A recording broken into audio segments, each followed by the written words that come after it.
This is your guide to succeeding as an entrepreneurial leader. Whether you're in business, a parent, or part of a community project, we can all be entrepreneurial leaders.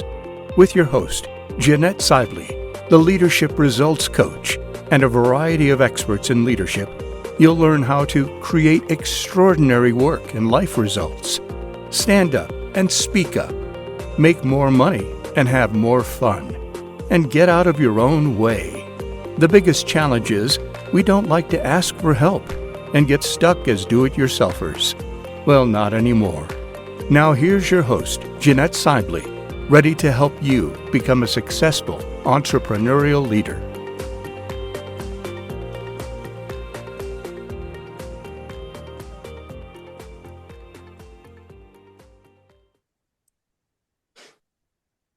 Welcome. This is Jeannette Seibly, the Leadership Results Coach. So how many of you have had a difficult or challenging event in your life? One that changed your life. Now you want to give back to others. My guest today is Deb Krier. She's going to start us off on an amazing 2023, and I'm going to let her share her life-altering challenge and the wonderful gift she is creating to help others. If you've listened to my recent podcast, you know I provide a quote from each guest, and here's the one from Deb Krier. Live each day like it's your last, and do whatever you can to serve others. Deb, welcome. Thank you for starting us off on an amazing 2023. Thank you so much. Yes, I'm so honored to be your guest. We're going to have so much fun. Cool. We always do, don't we? I know. So let us know about what created the Compassion Project, and it's very touching. It was very touching to me, and I want to be part of it. So this is one of my ways of helping to support you. Right. Well, thank you so much. I'll definitely give the Reader's Digest condensed version because it is a long story. But the short and sweet version was being a good girl like we all do. I went in for my annual mammogram back in 2015 and got that phone call. We need you to come back. Oh no. And and it was like, and I worked for an oncologist and I worked for the American Cancer Society. So I tell people I know just enough to be dangerous about all of this, right? So, the diagnosis was that I had what they call microcalcifications in my left breast. So, which many women have once we reach a certain age. It just happens when your body's hormone production changes. But in a very rare set of circumstances, it does become cancer. Hello, I'm special, I'm rare. And so it was cancer, but the diagnosis was stage 0. Pretty easy to treat. We weren't going to worry about it. Go through, several tests, all sorts of things. Got a little red flags along the way, but we still weren't overly concerned until I actually went in and had the lymph nodes removed. And 8 of 12 were positive, which meant it had spread. So we went from 0 to at least stage 2, just ka-thunk. And then along the way, we also discovered that I had a rib that was a little bit affected. And so, the test result on it was inconclusive, which in essence meant that the diagnosis went from stage 0 to stage 4 metastatic breast cancer, triple positive. Oh my goodness gracious. I know. It was like, holy schmoly. So, threw the book at it when we decided to have chemotherapy. And unfortunately, I, had to be special again, developed multiple complications that were truly life-threatening. My husband was told 3 different times, she's not going to make it. And obviously I did because I remember thinking, excuse me, and so we just kind of went along and have had lots of challenges. I've had over 30 surgical procedures, and am actually still in treatment. I have a port in my shoulder. I get an infusion every 21 days. So, still kind of going along that road, but clearly still here, still working, still having a great time with life. But I was talking with a friend of mine who is my business coach. And one of the things she told me is that that I needed to do more, that I did not go through everything I went through to not use it to help others. And so Mm. that's how trying not to die.live started. And the concept is that when you have cancer, when you have any serious illness, you are thinking only I can't, I need to not die. I need to not die. I need to not die, as opposed to I need to keep living. I need to keep living. Wow. And it is a very different concept, as to when you're going through these things. And it's just been, like you said, it's such a great passion and compassion project, because I'm working with people who are recently diagnosed. It's always Mhm. really scary when your friends contact you now and say, excuse me. And I have it happen at least once a week now. That's just, not a fun part of this, but my goal is to help them in any way that I can. And the most important thing is obviously that they're remembering to live, and that they are remembering that they are the ones in control. Mm.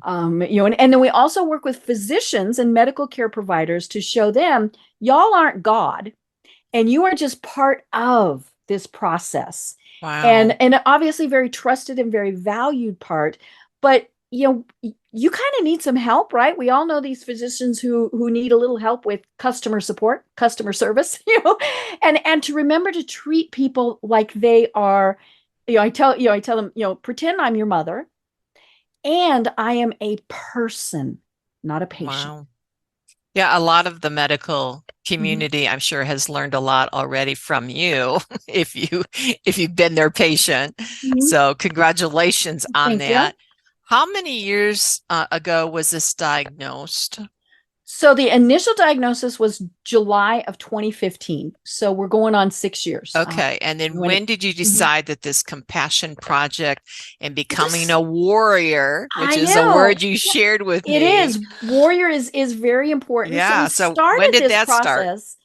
So I started the warrior part, and I actually have a tattoo on my arm that is where I see it when I am in the doctor's office. So it's on my Okay. forearm. So that way I see it, and it says warrior, and it now has representations of my various angels, so that I know that I Aw. always have support.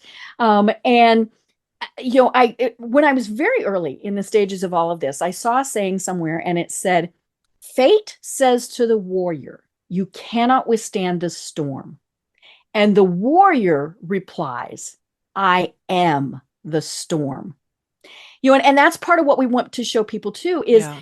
you are the warrior, but it's so important to get your tribe around you, because this is, even though it feels like you have to do this alone, you don't. And you really have to get everyone around you. And we really just started this initiative. I got the kind of verbal slap saying, hey, you need to do this in March of 2022. Oh, So wow. we're coming up on a year. Yeah. Just last Mhm. year then. Yeah. Wow. Mhm. Wow. That is amazing. So I I understand why it's important. Mhm. And what kind of important information are you providing? And then I'm going to ask the follow-up question of, for the listeners, Mhm. people who are also going through their own challenges, who want to give back, what do you recommend that they do to get started? Sure. So what was the first question? I got so focused on the second question. Well, the first question is a little bit about what is it? So Mhm. you've started a website Right. to help them build a Mhm. tribe, Mhm. provide important information and Mhm. support. But what kind of information and Sure. support are you providing? Well, one of the big things that we created is a resource notebook. And, it is, and now let's be clear about that. I am still an entrepreneur, so there is a small charge. Good for you. And so and we do have several different products that we are offering, but the notebook is a great way for anyone, whether you have a cancer diagnosis, or you're, as my mother would say, healthy as a horse, to keep track of your medical information. Okay. Because you go in and they say, what's your family history? And you go, what medicines do you take, and what's the dosage? And so the notebook is a great way to do that. But of course, it has lots more sections, because there are things in there about what treatments, and alternative treatments also, because I think it's very important as you go through all of this that you're getting kind of a well-rounded type of treatment for cancer. But it's a great resource. I've had, people who really have said, I'm just, I want it just because it's going to be a great place for me to keep information. We also have, we're creating some things coming up. So, it's going to be kind of interesting on those. But it is in many ways, we do have a Facebook group. And one of the things that's been very cool about the Facebook group is the interaction between everybody that's there. And that was exactly the way I designed it, because, as fun and as and as important as I like to think I am, right? It is more for people to be sharing with each other. And, we have people in the group who I do not know. And that's the way this was designed, because that means that people are joining us. People are inviting others. And it really is a great place where people are sharing resources. We've had some of our group members already tragically pass. So, it is kind of one of those things where those things happen. But we've also had several people who have said, I got the word today, no, nothing is showing up on tests, things like that. So, so we share insight there. We share tips. It's also a great place for people who are the friends and the loved ones of someone who has cancer to come in and say, what the heck do I do? That's so it's like the whole tribe then. Yeah. You're encouraging the caregivers, the friends, the family, the other people who are also impacted by this. Right. And that's probably one of the biggest questions that I get is somebody will contact me and say, my friend, my mom, my sister, my brother, my whoever was just diagnosed. I have no idea what to do. Help. What do I do? And so, that is, I think, one of the things that's been good about this is to be able to share that. One person shared that, her husband was dealing with cancer, and, she was obviously very dealing with him was something that was all time consuming. And she said a friend showed up, cleaned the house. And she said she was mortified to start with, because she was like, oh my God. And then she realized, oh my God, look at my house. And she said just the fact that the friend did that and didn't ask, because she knew she would have been turned away. Right. But yeah, things like that. Go to a grocery store, get them a book, sit with them. Or just listen. Listen. Sometimes you just listen, and you're not there to provide advice or comments. You're just there to hear, just listen. Or binge watch some stupid TV program. I mean, things like that. It in many ways, especially depending on the treatment that you're going through, you do end up being isolated, Right. and so there's so many different things that you can do and you can provide. I had many people who told me we didn't know what to say to you. And I said, Hallmark has cards, and I still have them all. I saved every single card that I got. But, it was also one of these where people who I had known for years, and when they found out about this, dropped off the face of the earth. I had thought they would be, part of my tribe. And for whatever reason, they couldn't deal with it. Okay. That's fine. No judgment. It was, but more importantly, people who I didn't even think knew I existed became a very big part of my tribe. And that's one of the things, is to always be open, because you never know where you're going to get support. And, I think one of the things that we know as entrepreneurs is we have to ask for help, but we often don't. Because we're supposed to know it all, right? And same thing with this. We think, we don't want to be a bother. We don't want to ask somebody to go to the grocery store for us. We don't want to, we don't want to do those things. You know what? Your friends are happy to help, and they want to help. They really are. And I think that's the hardest thing for people to understand, is that people really do want to help, but they don't know how. Like, I think that's one of the biggest positives about this website that you've created and the services and things, is that, what do I do? I've had some friends that have some pretty serious health issues.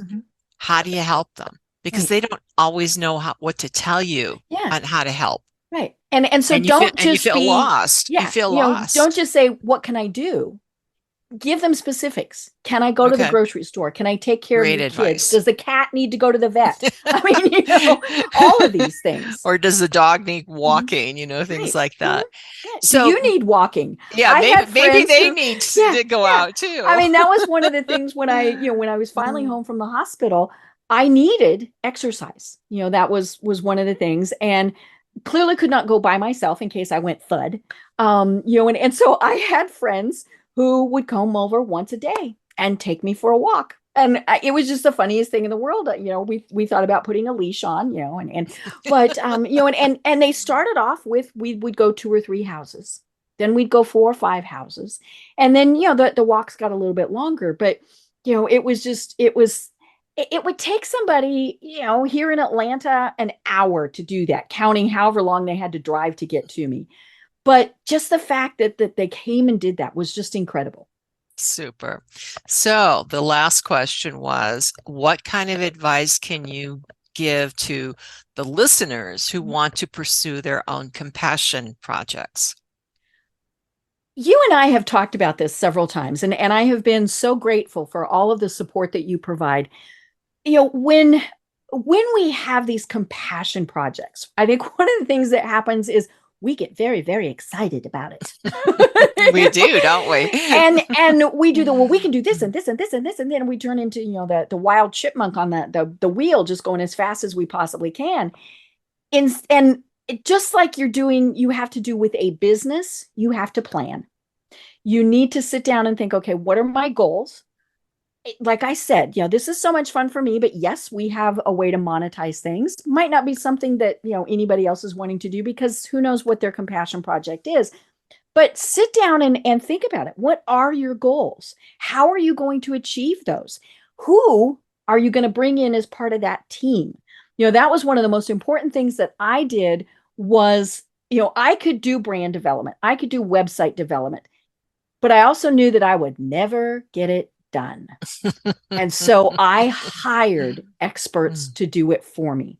Oh my goodness, you allowed people to help you? I my did. Goodness. And frequently there were times where I'm like, that's not the way I would do it, and I shut up. And of course, when they finished it, I was like, wow. Yeah, it wasn't how I would do it, but it was even better than how I would have done it. So yeah, good. And so it really is, it is, treat it like it's a business, and that's the way you need to go forward with it. And no matter what your goals are, it really is something that you need to plan. What is your time frame on it? How long are you going to do this? Sometimes a compassion project is something short term. Do you need funding? Do you need, all sorts of things? And so really do sit down and think about it, and not just go off going,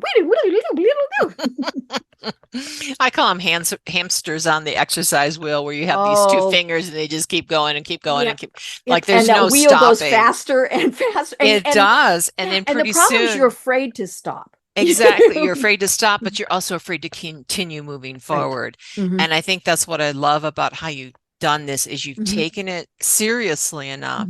You put together the team. You clarified what is the end result I want from this. Now, keep in mind, for those of you who are listening, is building a website isn't necessarily a compassion project. Right.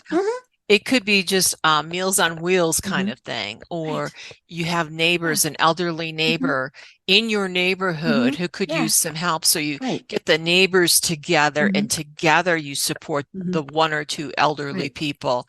I mean, there's so many different things that you can do to help support each other. And I think, given that this is 2023, I think it's a great opportunity to really look in your heart and say, if I was to have a choice on one thing I really, really, really want to get done this year, what would that compassion project be? Right. Because it's good for your heart. It's good for your soul. It doesn't have to take lots and lots of time, but it does need to take your passion and your compassion to do it. And you might not get anything back from it, but you'll know that you did it. Exactly. So Deb, as always, thank you. Her website, say it. You get the trying not to website. die. So it's trying not to die.live. And you'll see when you're there that live is an acronym. We're not going to spoil it. We want people to go look. But that it's we just thought it was fate that URL was available. So trying not to die.live. Super. And it's also going to be in our comment box for this Thank you. podcast. So thank you, Deb. Oh, and thank you God so bless much. you. And let's stay in touch. So to the Obviously. listeners, let's wrap up. Again, this is Jeannette Seibly. And until next time.